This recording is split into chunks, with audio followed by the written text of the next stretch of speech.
Let's go, it's the Whitey Show. Whitey Show. Whitey Show. Whitey Show. Whitey Show. Which one, old man, that ain't got time to shake your hand? Get that side check, put it in pockets like it's back. Going downtown. Last year, I reviewed Tales of Xilla.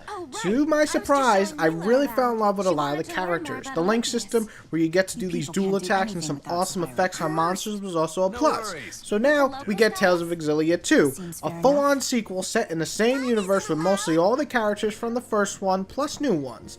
This time, you play as a character called Luger, and you run into this mysterious little girl named Elle. Together, you try to get to the land of Canaan. But the further you get into the story, you learn it isn't as simple as that. Is the sequel worth picking up? We're gonna find out right now.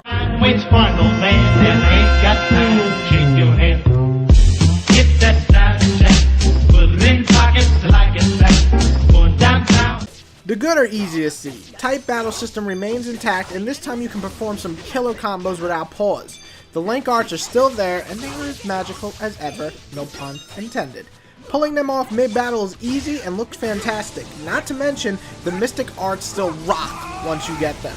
Ready? Winds gather around me! Rend the earth! Wrath of the heavens! Luger gets an ability soon into the game that allows him to transform.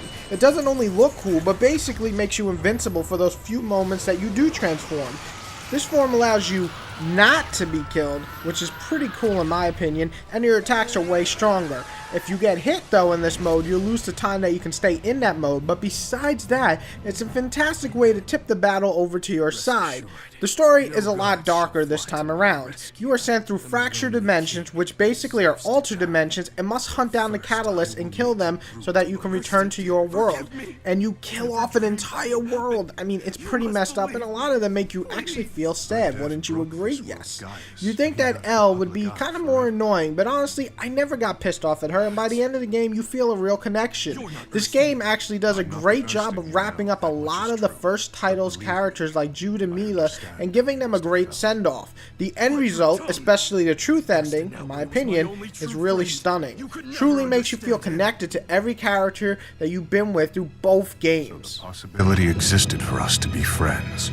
Clearly he didn't feel the same about me. Erskine abandoned me along with his people. The side missions for once in an RPG or Japanese RPG are great. The hunts and stuff are really cool, but the real side missions, as in each character from the first title having their own side story that can span from 4 to 6 chapters, are all fully detailed and fun to do. They can be as simple as killing a boss, going into a fractured world, or, my personal favorite, awesome conversations. Making choices is new to the series, but one I actually really liked. Having the ability to choose what Luger said made me feel more connected to him somehow, even if the voice wasn't in there. I'll get more to that later. The different endings might hold true to how you envision the character, but my ending was perfect for the Luger that I played as. The graphics are a bit dated at this point, but the effects, little to no slowdowns in co-op, and wonderful art design all are a pleasure on the eyes. Now, the bad. The bad stem from simple problems that can honestly be fixed pretty easily. One bad right off the bat is this debt system. You have to pay to advance through the story, basically. It makes you go out of your way to hunt the monsters called elites and get a bucket load of cash for killing them. Luckily, this was only a hassle early in the game because the further I got, especially the second half of the game, I really never had to hunt anybody because the side missions give you a lot of dough as well. So, it's not a big bad, but I can see a lot of people getting really annoyed. The reused environments and baddies. Besides a few bosses and monsters, the majority of the places and the creatures are exactly the same from the first title. Maybe not what you want to get in a sequel, and it sure will probably turn a lot of people away. However, the dark and moody story more than made me want to play through it once more in this wonderful world. The level up system was a lot better in the first game. It's not hard to understand here, but it's more of a hassle to use, and honestly, there was really no need to change it. The last bad is Luger not having a voice is really a missed opportunity. Now, once you beat the game, you can unlock his voice so that you can hear him make the choices in the game. but that's 30 to 40 hours of gameplay before that, and then you gotta unlock it.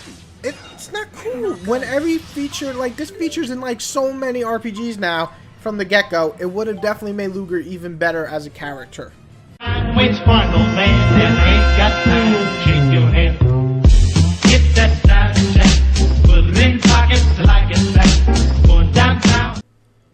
Overall, Tales of Xillia 2 is more of the same, plus some, and it, in my opinion, proves in a lot of places from its first game. It's a better story in my opinion. It's better side stuff in my opinion. Now I'm saying my opinion a lot because people don't understand that this is not factual, but opinionated review. And even smoother combat.